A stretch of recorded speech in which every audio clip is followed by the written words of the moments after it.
Assalamualaikum warahmatullahi wabarakatuh. Puji syukur kehadirat Allah Subhanahu wa taala telah melimpahkan rahmat hidayahnya sehingga kita dapat melaksanakan atau melakukan tugas hukum pidana dan kriminologi secara sehat walafiat. Kedua kalinya salawat serta salam semoga tetap tercurahkan kepada junjungan kita Nabi besar Nabi Agung Muhammad SAW yang telah membawa kita dari zaman jahiliyah ke zaman Islamiyah. Di sini saya akan menjelaskan tentang mata kuliah hukum pidana dan kriminologi, yaitu ada 8 materi pokok pembahasan. Materi pokok pembahasan yang pertama itu ada konsep dasar hukum pidana. Dari konsep dasar hukum pidana ada subbab yang harus dibahas oleh kami para mahasiswa, yaitu tentang pengertian hukum pidana, tentang fungsi hukum pidana, sifat hukum pidana, jenis hukum pidana, lembaga penegak hukum pidana. Yang pertama itu ada pengertian hukum pidana. Pengertian hukum pidana adalah hukum yang mengatur pelanggaran terhadap undang-undang, pelanggaran dan kejahatan terhadap kepentingan umum, dan barang siapa yang melakukan perbuatan yang dilarang dalam hukum pidana maka akan diancam dengan sanksi pidana tertentu. Sebagai contoh, perbuatan-perbuatan yang dilarang dalam hukum pidana antara lain 1. Perampokan, pencurian, penipuan, pembunuhan, korupsi, penganiayaan, dan pemerkosaan. Jadi, hukum pidana juga dapat diartikan sebagai keseluruhan dari peraturan-peraturan yang menentukan perbuatan apa yang dilarang dan termasuk ke dalam tindakan pidana, serta menentukan hukum apa yang dapat dijatuhkan terhadap orang yang melakukan tindakan hukum pidana tersebut. Yang kedua, ada fungsi hukum pidana. Hukum pidana itu memiliki 2 fungsi, yaitu secara umum dan secara khusus. Kalau misalkan dijelaskan secara umumnya, itu adalah fungsi hukum pidana sama saja dengan fungsi hukum-hukum lain pada umumnya, karena untuk mengatur hidup dalam kemasyarakatan atau menyelenggarakan suatu tatanan dalam masyarakat. Yang kedua, secara khusus, fungsi hukum pidana secara khusus yaitu untuk melindungi kepentingan hukum terhadap perbuatan-perbuatan yang melanggar dengan suatu sanksi atau hukuman yang berupa pidana yang telah ditetapkan oleh undang-undang dan yang sifatnya lebih tajam daripada hukum-hukum lain, atau untuk memberikan aturan-aturan untuk melindungi pihak yang telah dirugikan. Untuk yang ketiga, itu ada sifat hukum pidana. Sifat hukum pidana berlaku secara umum, bersifat publik. Ya, kalau publik itu pasti bersifat umum, karena hukum pidana menyangkut kepentingan anggota masyarakat secara menyeluruh sebagai dampak dari tindakan pidana atau kejahatan yang dilakukan oleh seseorang. Untuk yang ketiga, itu ada sifat hukum pidana. Hukum pidana berlaku secara umum atau bersifat publik karena hukum pidana menyangkut kepentingan anggota masyarakat secara menyeluruh sebagai dampak dari tindak pidana atau kejahatan yang dilakukan seseorang. Untuk yang keempat, itu ada jenis-jenis hukum pidana. Jenis yang pertama itu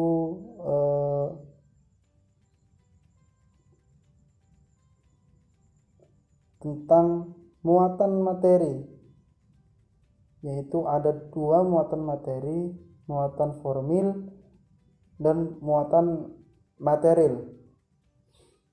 Dari sumbernya itu ada umum dan khusus. Dari hukum pidana, bentuk wilayah berlaku, dari bentuknya tertulis dan tidak tertulis, dari wilayah berlaku lokal, nasional, dan internasional. Itu adalah skema dari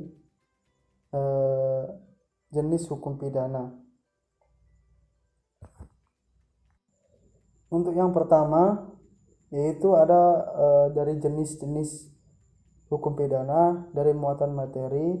Yang pertama, berdasarkan muatan materi yang diatur hukum pidana itu meliputi hukum formil, hukum pidana formil lebih jelasnya, dan yang kedua itu ada hukum pidana material. Untuk yang pertama, hukum pidana formil. Pidana formil itu adalah mengatur tentang bagaimana bekerjanya lembaga-lembaga penegak hukum seperti kepolisian, MA, MK, lembaga pemasyarakatan atau lapas dalam menjalankan tugasnya. Untuk yang kedua, hukum pidana cara material. Hukum pidana material memuat materi tentang apa saja perbuatan yang termasuk ke dalam hukum pidana, siapa saja yang dapat dijatuhkan hukum pidana, dan apa sanksi dari perbuatan hukum pidana. Untuk yang kedua, berdasarkan sumber diaturnya dan kepada siapa berlakunya hukum pidana tersebut, yaitu yang pertama, hukum pidana umum. Hukum pidana umum ini bersumber dari hukum-hukum pidana yang sudah dikodifikasi dan berlaku untuk semua golongan yang berlaku untuk semua golongan masyarakat tanpa membeda-bedakan pribadi subjek hukum tertentu. Untuk yang kedua yaitu hukum pidana khusus. Hukum pidana khusus adalah hukum pidana yang bersumber dan diatur di luar KUHP atau hukum pidana di luar kodifikasi dan berlaku untuk semua golongan tertentu. Yang ketiga, berdasarkan bentuknya hukum pidana meliputi hukum pidana tertulis dan hukum pidana tak tertulis. Yang pertama, hukum pidana yang tertulis itu adalah hukum pidana yang telah ditulis dan dicantumkan dalam peraturan negara. Contohnya tentang undang-undang KUHP dan yang lain sebagainya. Untuk yang kedua, hukum pidana tak tertulis. Hukum pidana yang tertulis ini adalah hukum adat yang masih berlaku dalam kehidupan masyarakat. Biasanya hukum adat ini masih kental di daerah-daerah yang terpencil atau daerah-daerah yang masih memegang erat budaya dan adatnya. Untuk yang keempat, berdasarkan wilayah berlakunya. Yang pertama, hukum pidana lokal, hukum pidana nasional, dan hukum pidana internasional. Untuk hukum pidana lokal, yaitu hukum pidana lokal yang berlaku di daerah tertentu. Yang kedua, tentang hukum pidana nasional, yaitu hukum pidana yang berlaku di suatu wilayah negara tertentu. Untuk yang ketiga, tentang hukum pidana internasional, yaitu hukum pidana yang berlaku umum atau seluruh dunia, di mana penegakan hukumnya dilakukan oleh antar negara atas dasar kerjasama internasional atau masyarakat internasional melalui suatu lembaga internasional. Untuk subbab pembahasan dari RPS 1 ini yaitu tentang lembaga penegak hukum pidana, ini adalah yang terakhir. Lembaga penegak hukum pidana. Lembaga berarti badan atau organisasi yang tujuannya melakukan suatu penyelidikan keilmuan dan melakukan suatu usaha. Sedangkan penegakan hukum diartikan sebagai petugas yang berhubungan dengan masalah peradilan. Maka lembaga penegak hukum ini dapat diartikan sebagai petugas atau organisasi yang berhubungan dengan masalah-masalah peradilan. Apa saja sih lembaga-lembaga penegak hukum di Indonesia? Antara lain yang pertama itu ada MK dan MA, advokat, lapas, lembaga masyarakat, dan kepolisian. Itu adalah lembaga penegak hukum di Indonesia.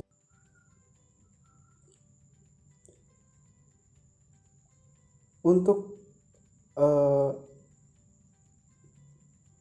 RPS yang kedua yaitu tentang konsep dasar kriminologi. Yang pertama subbahasanya itu ada pengertian kriminologi, tujuan kriminologi, manfaat kriminologi. Yang pertama, pengertian kriminologi. Kriminologi merupakan salah satu ilmu sosial yang terus-menerus mengenai perkembangan dan peningkatan tersebut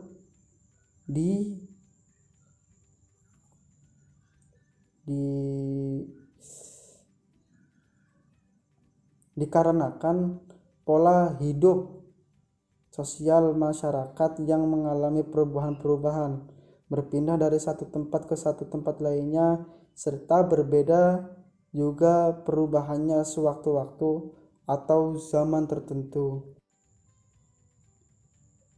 Tujuan dari kriminologi yaitu sebuah ilmu kriminologi hadir bukan berarti tanpa tujuan.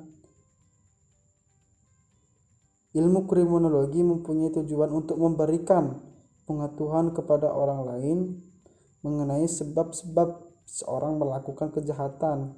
Selain itu, apakah seorang yang melakukan kejahatan tersebut disebabkan karena kondisi sosial atau masyarakat di sekitarnya.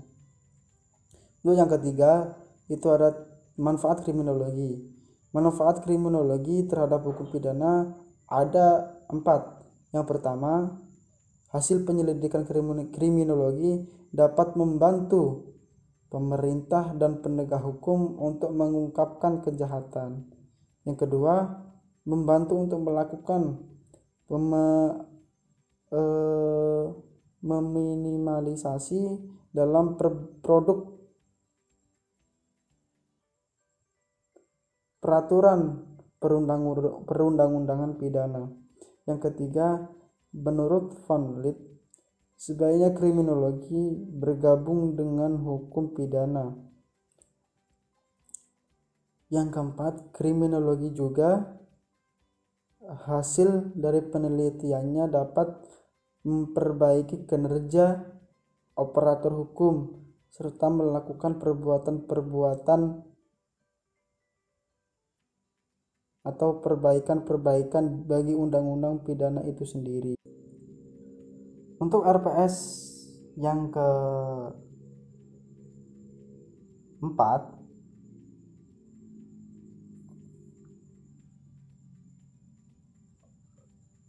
untuk RPS yang ketiga, untuk RPS yang ketiga itu ada hubungan hukum pidana dengan kriminologi.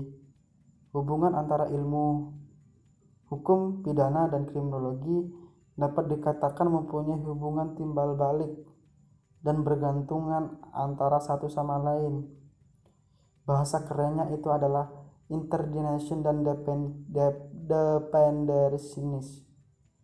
Ilmu hukum pidana mempelajari akibat hukum daripada perbuatan yang telah dilarang pidana sebagai kejahatan atau crime, yang dapat disingkat pula dengan nama ilmu tentang hukumnya kejahatan. Kedua ilmu pengetahuan itu bertemu dalam fokus pada kejahatan dengan prinsip-prinsip yang berbeda karena objek dan tujuannya. Untuk selanjutnya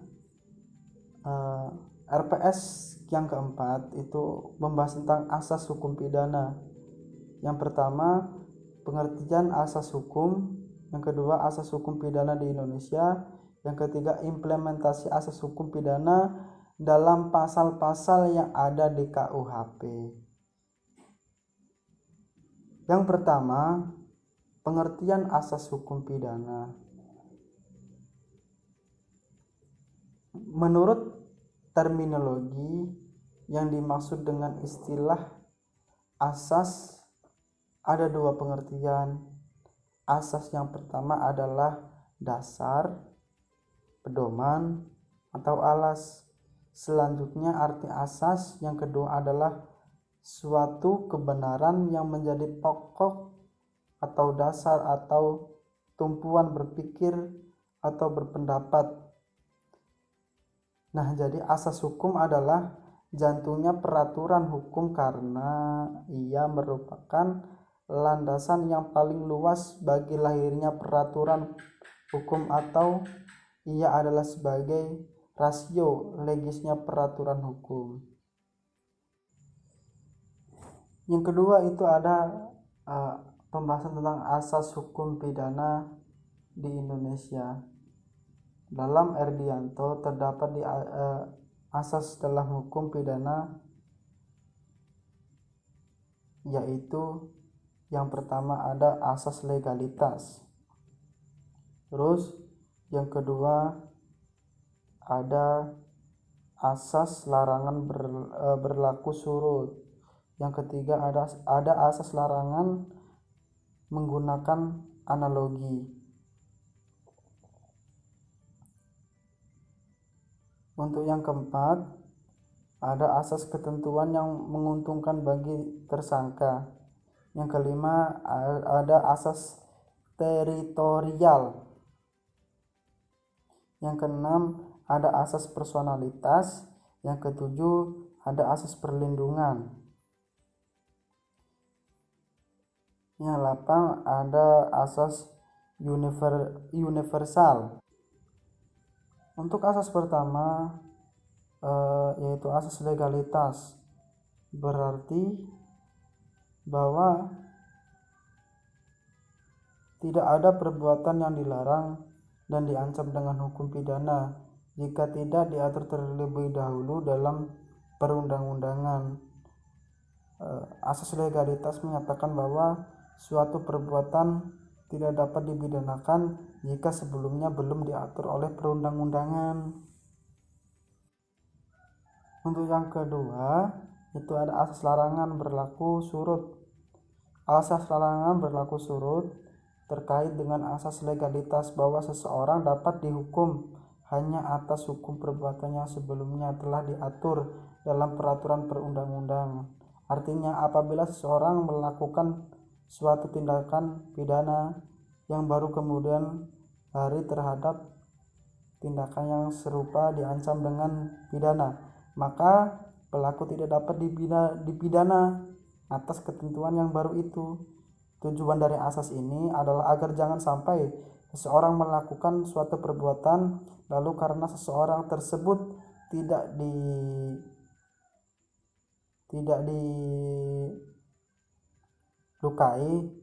disukai atau tidak disenangi, maka dibuat undang-undang yang menyatakan bahwa perbuatan itu dapat dipidana.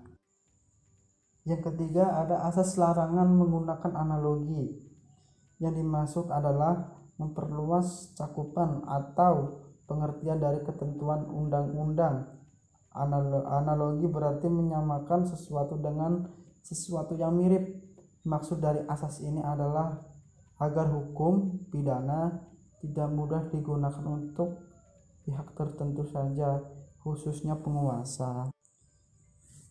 Yang keempat itu ada asas ketentuan yang menguntungkan bagi tersangka. Asas ini berlaku jika seseorang dituduh melakukan suatu perbuatan yang melanggar suatu kaidah undang-undang yang sedang berlaku, tetapi dalam proses hukum muncul undang-undang baru yang lebih berat atau ringan bagi yang bersalah, maka penegak hukum harus memberikan ketentuan yang paling menguntungkan bagi tersangka ini. Hal ini sejalan dengan tujuan hukum pidana yang bersifat memperbaiki. Walaupun seorang telah nyata bersalah, namun hak asasinya harus tetap dijunjung tinggi oleh negara. Yang kelima itu ada asas teritorial. Asas teritorial berlakunya undang-undang pidana suatu negara semata-mata digantungkan pada tempat di mana suatu tindakan pidana itu telah dilakukan, dan tempat tersebut haruslah terletak di dalam wilayah yang bersangkutan. Itu asas teritorial. Untuk yang keenam, asas personalitas. Dalam asas personalitas ini, yang ingin dilindungi adalah warga negara dimanapun ia berada. Perlindungan yang dimaksud di sini adalah perlindungan dalam bentuk pemberlakuan hukum pidana negara asal bagi si warga negara di mana ia berada. Karena jika ia melakukan suatu tindakan pidana di luar wilayah asalnya, maka secara filosofis adalah tidak adil jika diadili dengan hukum pidana di negara tempat yang berbeda. Yang ketujuh itu asas perlindungan. Asas perlindungan ini esensinya untuk melindungi simbol-simbol negara dari ancaman siapapun tanpa ada pengecualian, termasuk terhadap warga negara asing dimanapun ia berada. Yang kedelapan adalah asas universal. Asas universal ini menegaskan bahwa hukum pidana suatu negara dapat berlaku terhadap siapa saja, di mana saja, dan terhadap tindak pidana apa saja yang dapat mengganggu ketertiban dan kepentingan hukum dunia internasional. Asas melindungi kepentingan internasional dilandasi pemikiran bahwa negara di dunia wajib turut melaksanakan tatanan hukum sedunia atas hukum internasional. Untuk subpoin yang ketiga itu ada implementasi asas hukum pidana dalam pasal-pasal yang ada di KUHP. Yang pertama, untuk membuktikan bahwa berbagai asas hukum pidana sudah terimplementasi dalam produk hukum pidana Indonesia. Tentunya dapat dilakukan dengan mencermati isi pasal dalam KUHP yang esensinya merupakan implementasi asas tersebut, yaitu sebagai berikut. Yang pertama, ada asas legalitas, yaitu terimplementasi dalam pasal 1 ayat 1 KUHP. Hal ini dicermati dari isi substansi pasal tersebut, yaitu tiada suatu perbuatan boleh dihukum melainkan atas kekuatan pidana dalam undang-undang yang ada terdahulu daripada perbuatan itu. Pasal 1 ayat 1 KUHP. Asas legalitas yang dimaksud dalam pasal di atas adalah terkait dengan hukum pidana yang berlaku di Indonesia, yaitu hukum tertulis legalitas. Tertulis di sini berarti sudah tertera dalam undang-undang. Itu yang kedua, itu ada asas ketentuan yang menguntungkan bagi tersangka. Asas ini terimplementasi dalam pasal 1 ayat 2 KUHP. Hal ini dapat dicermati dari isi atau substansi pasal tersebut, yaitu bila mana ada perubahan dalam perundang-undangan, sudah perbuatan itu dilakukan terhadap terdakwa diterapkan ketentuan yang paling menguntungkan, pasal 1 ayat 1. Yang ketiga, itu ada asas teritorial. Asas ini terimplementasi dalam pasal 2 ayat 2 KUHP. Hal ini dapat dicermati dari isi substansi pasal tersebut, yaitu ketentuan-ketentuan pidana menurut Undang-Undang Indonesia dapat diperlakukan terhadap setiap orang yang bersalah telah melakukan suatu tindakan pidana di dalam negara Indonesia. Pasal 1 ayat 2 KUHP. Ketentuan dalam pasal ini mengandung pengertian bahwa ketentuan perundang-undangan di Indonesia dapat diberlakukan bagi setiap orang yang ada di wilayah teritorial Indonesia, baik itu warga negara Indonesia maupun warga negara asing.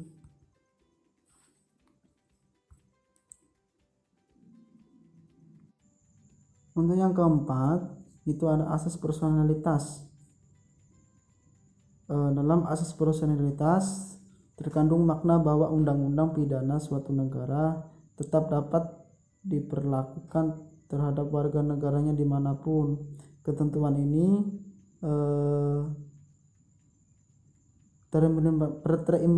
terimplementasi dalam pasal 5 KUHP yang isinya sebagai berikut. Ketentuan pidana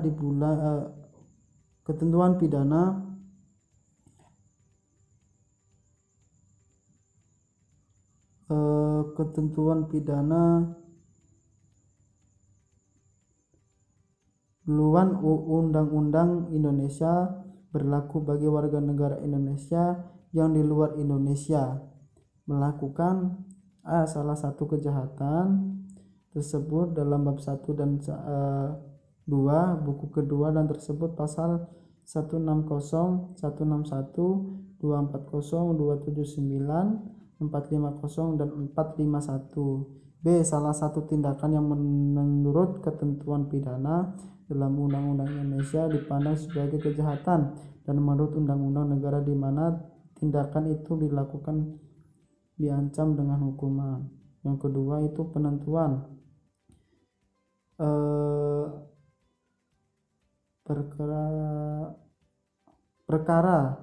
penentuan perkara sebagai maksud pada subpoin B dapat dilakukan bila mana tersangka menjadi warga negara Indonesia setelah melakukan tindakan itu. Pasal 5 ayat 1 dan 2 KUHP. Yang kelima itu ada asas perlindungan. Asas perlindungan ini melindungi simbol-simbol negara dari ancaman siapapun tanpa ada pengecualian. Asas ini terimplementasi dalam pasal 4 KUHP yang isinya sebagai berikut. 1. Salah satu kejahatan berdasarkan pasal 104, 106 dan 107, 108 dan 131. Yang kedua, suatu kebijakan mengenai mata uang. Yang ketiga, tentang pemalsuan surat hutang atau sertifikat hutang atas Indonesia. Yang keempat, itu salah satu kejahatan yang disebut dalam pasal-pasal 438, 444 sampai dengan 446. Yang terakhir itu ada asas universalitas. Esensi asas universalitas yaitu hukum pidana suatu negara dapat berlaku terhadap siapa saja di mana saja dan terhadap tindak pidana apa saja yang dapat mengganggu ketertiban hukum pidana internasional. Asas ini terimplementasi dalam pasal 4 KUHP poin keempat sebagai berikut. Salah satu kejahatan yang disebut dalam pasal 438 dan 444 sampai dengan 446 tentang pembajakan laut dan kekuasaan. Pasal 447 tergantung penyerahan kendaraan air kepada kekuasaan bajak laut, dan pasal 479 harus tentang penguasaan pesawat udara secara melawan hukum. Itu adalah di pasal 4 KUHP. Mungkin itu saja yang dapat saya jelaskan. Terima kasih atas waktunya. Semoga video ini dapat memberikan nilai yang bagus untuk diri saya sendiri. Mohon maaf jika ada kekurangan atau salah kata yang kurang tertata.